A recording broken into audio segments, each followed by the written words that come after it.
जय हिंद दोस्तों, स्वागत है आप सबका आपके अपने क्लास एक एकेडमी में। फ्रेंड्स, इस क्लास में हम देखते हैं जीके जीएस के अति महत्वपूर्ण प्रश्न जो कि आपके इंडियन आर्मी की किसी भी पोस्ट की परीक्षा में पूछे जाने की पूरी संभावना है।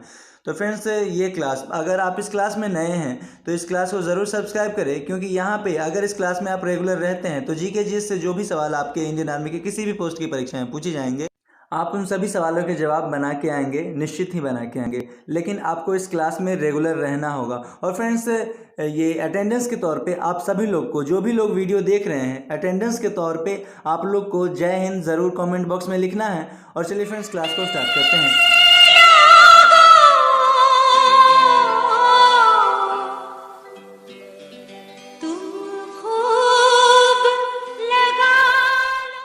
और फ्रेंड्स, हर दिन की तरह आज भी आपको 2 सवाल दिया जाएगा, जिस सवाल के जवाब आपको कमेंट बॉक्स में लिख के भेजने हैं। तो चलिए फ्रेंड्स, देखते हैं हमारा पहला सवाल। भारत में रजत क्रांति का संबंध किससे है? ऑप्शन नंबर ए अंडा, या फिर ऑप्शन नंबर बी कृषि, या फिर ऑप्शन नंबर सी पेट्रोल, या फिर ऑप्शन नंबर डी मत्स्य। तो फ्रेंड्स, यहाँ पे हमारा आंसर होगा ऑप्शन नंबर ए। अंडा रजत क्रांति से संबंधित है। और कृषि अगर पूछे आपसे तो कृषि हरित क्रांति से संबंधित तो होगा कृषि। यहाँ पे आप देख सकते हैं फिगर में कि ये अंडा का फोटो दिखा करके आपको याद करने के लिए इस तरह का फिगर मैंने डाला है। फ्रेंड्स, हमारा अगला सवाल है, शिवाजी का माता का नाम क्या था? शिवाजी की माता का नाम क्या था? ऑप्शन नंबर ए रमाबाई, या फिर ऑप्शन नंबर बी सीताबाई, या फिर ऑप्शन नंबर सी जीजाबाई, या फिर ऑप्शन नंबर डी एकताबाई। तो फ्रेंड्स, यहाँ पे हमारा आंसर होगा option number C Jijabai. Shivaji की माता का नाम जीजाबाई था। और फ्रेंड्स, अगर आपसे पूछा जाए कि गौरिल्ला युद्ध की नई नीति का उपयोग किसने किया, तो यहाँ पे भी आप कहेंगे शिवाजी। फ्रेंड्स, आप देख सकते हैं शिवाजी की माता जीजाबाई की फोटो। चलिए फ्रेंड्स, देखते हैं हमारा अगला सवाल क्या है। सूर्य मंदिर कहाँ है? ऑप्शन नंबर ए आंध्र प्रदेश, या फिर ऑप्शन नंबर बी ओडिशा, या ऑप्शन नंबर सी दिल्ली, या फिर ऑप्शन नंबर डी लखनऊ। तो फ्रेंड्स, यहाँ पे हमारा आंसर होगा ऑप्शन नंबर बी ओडिशा में स्थित है, यानी कि ओडिशा के कोणार्क में स्थित है ये सूर्य मंदिर। इसको ध्यान में रखेंगे। और फ्रेंड्स, इस सूर्य मंदिर में सूर्य भगवान की यानी सूर्य देवता की 3 प्रतिमाएं हैं, इसको भी ध्यान रखेंगे। और फ्रेंड्स, अगर पूछा जाए कि इस सूर्य मंदिर का जो निर्माण किसके द्वारा करवाया गया, अगर आपसे ऐसा पूछा जाए तो आपका आंसर होगा नरसिंह देव के द्वारा करवाया गया। इसका निर्माण 1236 से 64 के मध्य। फ्रेंड्स, हमारा अगला सवाल है, डोमिंग पायस और बारबोसा 1515 में भारत की यात्रा पर आया था, किसके शासनकाल में? ऑप्शन नंबर ए कृष्णदेव राय, या फिर ऑप्शन नंबर बी अकबर, या फिर ऑप्शन नंबर सी हुमायूं, या फिर ऑप्शन नंबर डी जहांगीर। तो फ्रेंड्स, यहाँ पे हमारा आंसर होगा ऑप्शन नंबर ए कृष्णदेव राय। तो फ्रेंड्स, आज का जो सवाल है वो आपको बतलाना है कि कृष्णदेव राय कौन थे, या फिर इसके बारे में कुछ भी आप बतला सकते हैं कमेंट करके। ये आपका आज का पहला सवाल है, इसको ध्यान में रखना है। चलिए फ्रेंड्स, देखते हैं हमारा अगला सवाल। ऑक्सीजन की खोज किसने की थी? ऑप्शन नंबर ए रदरफोर्ड, या फिर option number B James Watt, या फिर ऑप्शन नंबर सी जेम्सिकी, या फिर option number D J Priestley. तो फ्रेंड्स, यहाँ पे हमारा आंसर होगा option number D J Priestley ने ऑक्सीजन की खोज की थी, जो हमारे द्वारा सांस लेने के तौर पे या रूप में हमारे शरीर में ऑक्सीजन की ज़रूरत होती है तो हम लेते हैं। ये देख सकते हैं आप तस्वीर में, यही जे प्रिस्ले हैं, यानी कि जेम्स प्रिस्ले, और इन्होंने ही ऑक्सीजन की खोज की थी। फ्रेंड्स, हमारा अगला सवाल है, हाइड्रोजन के कितने समस्थानिक हैं? तो फ्रेंड्स, यहाँ पे ऑप्शन है ऑप्शन नंबर ए 1, या फिर ऑप्शन नंबर बी 2, या फिर ऑप्शन नंबर सी 3, या ऑप्शन नंबर डी 4। तो फ्रेंड्स, यहाँ पे हमारा आंसर होगा ऑप्शन नंबर सी 3। हाइड्रोजन के 3 समस्थानिक हैं, जिनके नाम प्रोटियम, ट्राइटियम और ड्यूटेरियम है, जिसमें से कि ड्यूटेरियम का उपयोग मंदक के रूप में किया जाता है, जिसे कि हम भारी जल भी कहते हैं, यानी कि D2O। इसको आप ध्यान में रखेंगे। और फ्रेंड्स, हाल ही में हाइड्रोजन गैस का उपयोग वाहनों के ईंधन के रूप में किया जा चुका है। ये आप देख सकते हैं तस्वीर में, बस है, ये ईंधन से हाइड्रोजन से चलने वाली है। फ्रेंड्स, हमारा अगला सवाल है, भारतीय केंद्रीय औषधि अनुसंधान संस्थान कहाँ स्थित है? ऑप्शन नंबर ए इलाहाबाद, या फिर ऑप्शन नंबर बी दिल्ली, या फिर ऑप्शन नंबर सी लखनऊ, या ऑप्शन नंबर डी बंगलुरु। तो फ्रेंड्स, यहाँ पे हमारा आंसर होगा ऑप्शन नंबर सी लखनऊ। और फ्रेंड्स, ये भारतीय केंद्रीय औषधि अनुसंधान संस्थान स्वतंत्रता के पश्चात सबसे बड़ी प्रयोगशाला के रूप में भी जाना जाता है, इसको भी ध्यान में रखेंगे। और फ्रेंड्स, अगर आपको वीडियो पसंद आ रहा हो तो लाइक, सब्सक्राइब, शेयर ज़रूर करें। चलिए फ्रेंड्स, देखते हैं हमारा अगला सवाल। किस शासक ने स्थायी सेना की व्यवस्था की थी? ऑप्शन नंबर ए जलालुद्दीन, या फिर ऑप्शन नंबर बी अलाउद्दीन, या फिर option number C Mohammad bin Qasim, या फिर option number D Mir Qasim. तो फ्रेंड्स, यहाँ पे जो हमारा आंसर वो होगा option number B Alauddin Khilji. Friends ये जो अलाउद्दीन खिलजी था वो खिलजी वंश का दूसरा शासक था, इसको आप ध्यान में रखेंगे। और इसने अपने राज्य में शराब की जो खुलेआम बिक्री होती थी उसको प्रतिबंधित कर दिया था। इसको भी आप ध्यान में रखेंगे। चलिए फ्रेंड्स देखते हैं हमारा अगला सवाल। औरंगजेब का विवाह किससे हुआ था? ऑप्शन नंबर ए मुमताज महल, या फिर option number B दिलरास Bano Begum, या फिर ऑप्शन नंबर सी जोधाबाई, या फिर ऑप्शन नंबर डी दिए गए में से कोई नहीं। तो फ्रेंड्स यहाँ पे जो हमारा आंसर होगा वो होगा option number B दिलरास Bano Begum. Aurangzeb का विवाह दिलरास बानो बेगम से हुआ था और औरंगजेब शाहजहां यानी कि मुमताज के बेटे थे, इसको भी ध्यान में रखेंगे। और फ्रेंड्स मुमताज कौन थी ये तो आप लोग बखूबी जानते हैं कि शाहजहां की पत्नी यानी कि प्रेमिका मुमताज महल थी। और फ्रेंड्स देख सकते हैं आप ये औरंगजेब हैं। फ्रेंड्स हमारा अगला सवाल है, शाहजहां के बचपन का नाम क्या था? ऑप्शन नंबर ए जहांगीर, या फिर ऑप्शन नंबर बी वजीर, या फिर ऑप्शन नंबर सी खुर्रम, या फिर ऑप्शन नंबर डी जहांदार। तो फ्रेंड्स यहाँ पे हमारा आंसर होगा option number C Khurram. Jahangir के जो बचपन का नाम था वो खुर्रम था। और सॉरी जहांगीर नहीं है, यहाँ पे शाहजहां है। शाहजहां के बचपन का नाम खुर्रम था। और फ्रेंड्स आप तस्वीर में देख सकते हैं कि ये शाहजहां हैं और इन्होंने ही अपने बेगम मुमताज महल की याद में, जिससे ये बहुत प्रेम किया करते थे, उनकी याद में ये ताजमहल का निर्माण करवाया। फ्रेंड्स हमारा अगला सवाल है, अशोक के शिलालेख में प्रयोग की गई भाषा कौन सी? ऑप्शन नंबर ए पाली, या फिर ऑप्शन नंबर बी हिंदी, या फिर ऑप्शन नंबर सी संस्कृत, या फिर ऑप्शन नंबर डी प्राकृत। तो फ्रेंड्स यहाँ पे हमारा आंसर होगा ऑप्शन नंबर डी प्राकृत भाषा। और फ्रेंड्स यहाँ पे जो ऑप्शन नंबर सी में संस्कृत दिया गया है, ये संस्कृत भाषा को देवलिपि के नाम से भी जाना जाता है, इसका उपनाम है संस्कृत का, इसको ध्यान में रखेंगे। चलिए फ्रेंड्स देखते हैं हमारा अगला सवाल क्या है, मूल संविधान में कितने भाषाओं का जिक्र किया गया था? ऑप्शन नंबर ए 10, या फिर ऑप्शन नंबर बी 14, या फिर ऑप्शन नंबर सी 18, या फिर ऑप्शन नंबर डी 22। तो फ्रेंड्स यहाँ पे जो हमारा सवाल का जवाब होगा वो होगा ऑप्शन नंबर बी यानी कि 14। मूल संविधान में 14 भाषाओं का जिक्र था, जबकि वर्तमान समय में भाषाओं की संख्या बढ़ करके राज्यों को जब अलग कर दिया गया तो ये 22 हो गई हैं। और फ्रेंड्स संविधान की 8वीं अनुसूची में भाषाओं का जिक्र है, इसको भी आप ध्यान में रखेंगे।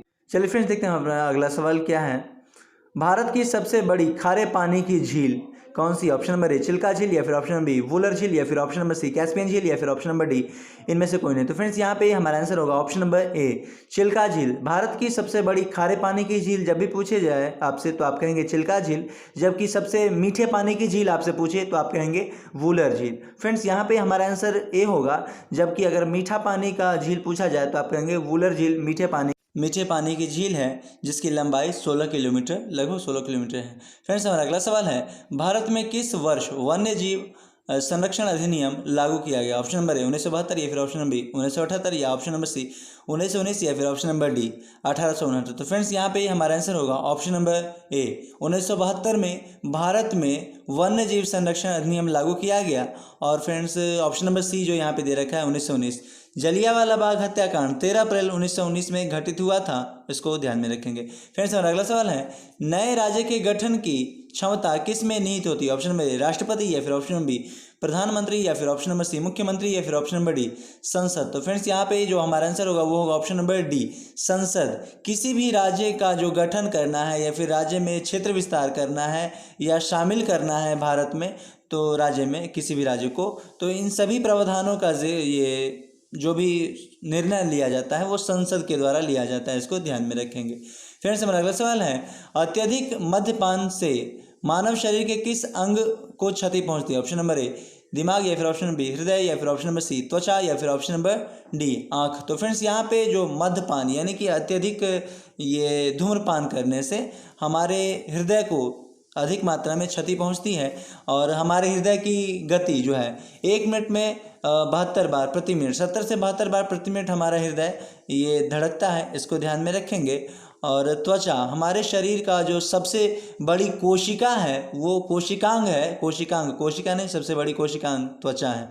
फ्रेंड्स हमारा अगला सवाल है, आईने अकबरी किसने लिखी थी? ऑप्शन नंबर ए अकबर, या फिर ऑप्शन नंबर बी तेनालीराम, या फिर ऑप्शन नंबर सी अबुल फजल, या फिर ऑप्शन नंबर डी बीरबल। तो फ्रेंड्स यहाँ पे हमारा आंसर होगा ऑप्शन नंबर सी अबुल फजल। आईने अकबरी का लेखक जो है अबुल फजल है, और अबुल फजल बीरबल और 7 और जो कवि थे ये अकबर के दरबार में रहने वाले कवि थे, यानी कि अकबर के दरबार में 9 कवि रहा करते थे, जिसे कि नवरत्न भी कहा गया है कहीं कहीं, इसको ध्यान में रखना है। फ्रेंड्स हमारा अगला सवाल है, मानव शरीर का संतुलन बनाए रखने के लिए निम्नलिखित में से क्या जरूरी है? ऑप्शन नंबर ए लाल रक्त कणिकाएं या फिर ऑप्शन नंबर बी श्वेत रक्त कणिकाएं, या फिर ऑप्शन नंबर सी आंखें, या फिर ऑप्शन नंबर डी इनमें से कोई नहीं। तो फ्रेंड्स यहाँ पे हमारा आंसर होगा ऑप्शन नंबर सी आँख। मानव शरीर के संतुलन बनाए रखने के लिए जो ज़रूरी है वो आँख है, क्योंकि अगर आँख रहता है तभी आँख अगर हमारा सही रहता है तभी हम किसी भी जगह पे आसानी से आ जा सकते हैं और गिरने का भी भय नहीं रहता है। यहाँ पे जो लाल रक्त कणिकाएं दिया हुआ है यानी कि आरबीसी, ये हमारे शरीर में पूरे शरीर में ऑक्सीजन पहुँचाने का काम करता है। फ्रेंड्स हमारा अगला सवाल है, 38 डिग्री समांतर रेखा किस देश को विभाजित करती है? ऑप्शन नंबर ए उत्तर कोरिया और दक्षिण कोरिया, ऑप्शन नंबर सी चीन और Pakistan, option number C Bharat Pakistan, या फिर ऑप्शन नंबर डी इनमें से कोई नहीं। तो फ्रेंड्स यहाँ पे हमारा आंसर होगा ऑप्शन नंबर ए उत्तर कोरिया और दक्षिण कोरिया को उत्तर कोरिया और दक्षिण कोरिया को 38वीं डिग्री समांतर रेखा विभाजित करती है, इसको ध्यान में रखना है। और भारत और पाकिस्तान के मध्य कौन सी सीमा रेखा है, इसको भी आपको कमेंट बॉक्स में लिखना है आंसर। फ्रेंड्स हमारा अगला सवाल है, भारत का पहला बैंक कौन है? Option number A State Bank of India, या फिर option number B Hindustan bank, या फिर option number D Indian bank, या फिर option number D IndusInd bank. तो फ्रेंड्स यहाँ पे हमारा आंसर होगा option number B Hindustan bank. और फ्रेंड्स यहाँ पे जो स्टेट बैंक ऑफ इंडिया दिया गया है ये भारत का पहला वाणिज्यिक बैंक था, जिसे कि पहले इंपीरियल बैंक ऑफ इंडिया के नाम से जाना जाता था, जबकि 1921 के बाद इसे स्टेट बैंक ऑफ इंडिया के नाम से जाना जाने लगा। फ्रेंड्स हमारा अगला सवाल है, दिल्ली को गुलाम वंश की राजधानी किसने बनाई थी? Option number A Qutbuddin Aibak, या फिर ऑप्शन बी इल्तुतमिश, या फिर option number C Mohammad Ghori, या फिर option number D Mohammad bin Qasim. तो फ्रेंड्स यहाँ पे हमारा आंसर होगा option number B Iltutmish. Delhi को गुलाम वंश की राजधानी बनाने वाला जो शासक था वो था इल्तुतमिश। और फ्रेंड्स कुतुब मीनार का निर्माण कार्य पूरा करवाने वाला भी इल्तुतमिश ही था, इसको ध्यान में रखेंगे। जबकि कुतुब मीनार का नींव किसने डाला था? तो यहाँ पे आंसर हमारा होगा कुतुबुद्दीन ऐबक। लेकिन फ्रेंड्स यहाँ पे पूछा गया है दिल्ली को गुलाम वंश की राजधानी किसने बनाई, तो इल्तुतमिश ने, इसे ध्यान में रखेंगे। और फ्रेंड्स हमारा अगला सवाल है, फ्रेंड्स यहाँ पे जो मोहम्मद बिन कासिम दिया गया है ऑप्शन नंबर डी में, मोहम्मद बिन कासिम ने भारत पर 712 ईस्वी में आक्रमण किया था। अपने इस्लाम धर्म को यानी कि इस्लाम के क्षेत्र विस्तार के लिए मोहम्मद बिन कासिम ने भारत पे 712 ईस्वी में आक्रमण किया था, इसे भी ध्यान में रखेंगे। फ्रेंड्स अब देखते हैं कि कल के सवालों के जवाब किन किन लोगों ने दिए थे और कल का सवाल क्या था और उसका जवाब क्या होगा सही जवाब। चलिए देखते हैं। तो फ्रेंड्स हमारा जो कल का पहला सवाल था वो था कि कोशिका विज्ञान का जनक किसे कहा जाता है? तो इसका आंसर होगा ऑप्शन नंबर यहाँ पे ऑप्शन नहीं है, आंसर इसका होगा रॉबर्ट हुक। रॉबर्ट हुक, इसको ध्यान में रखना है। और फ्रेंड्स हमारा दूसरा सवाल था वायुयान किस मंडल में उड़ता है? तो इस सवाल का जवाब होगा समताप मंडल। तो देखते हैं कि किन किन लोगों ने जो ये दोनों सवाल के आंसर जो मैंने बतलाया, रॉबर्ट हुक और समताप मंडल, ये दोनों जवाब किन किन लोगों ने दिए हैं। तो फ्रेंड्स कल के सवालों के जवाब में सबसे पहला नाम राजेश कुमार, आपने कहा है जय हिंद। तो फ्रेंड्स जय हिंद, आपने जय हिंद कहा लेकिन आपने जवाब नहीं लिखा है। और दूसरा जवाब शिवानी कुमारी, केवल आपने ही तो, और एक अभिषेक कुमार सिंह। शिवानी कुमारी आपका जवाब, सबसे पहले अभिषेक कुमार आपने जवाब दिया है आंसर स्लाइडर एंड स्वान, ये गलत हो गया, स्लाइडर और स्वान ने नहीं, और स्ट्रेटोस्फेयर, ये दोनों सवाल फ्रेंड्स मैं आपसे माफ़ी चाहूँगा, आपके दोनों सवाल के जवाब ये गलत हैं। यहाँ पे दोनों में किसी भी सवाल का जवाब आपने सही नहीं दिया है। यहाँ पे जो पहले सवाल का जवाब होगा वो रॉबर्ट हुक होगा और दूसरा होगा समताप मंडल, जिसमें से शिवानी कुमारी आपने कहा है जय हिंद शिवानी कुमारी, और समताप मंडल आपने दूसरे सवाल का जवाब सही दिया है समताप मंडल, इसके लिए बहुत बहुत धन्यवाद। आपने फिर दूसरा सवाल समताप मंडल की ऊंचाई 8 से 50। तो शिवानी कुमारी आपसे मैंने ऊंचाई नहीं पूछी थी, सवाल जितना आपसे पूछा जाता है आप केवल उतना ही जवाब दीजिए।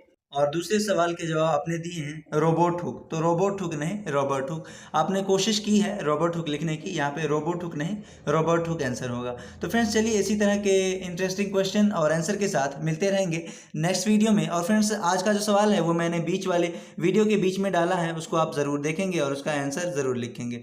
फ्रेंड्स मिलते हैं नेक्स्ट वीडियो में। जय हिंद जय भारत। फ्रेंड्स एक सवाल मैं भूल गया, कल के वीडियो में मैंने बताया था नासा का जो फुल फॉर्म बताया आपको, वो होगा national aeronautics and space administration. केवल इतना ही होगा, उसमें रिसर्च वर्ड नहीं जोड़ना है, ठीक है।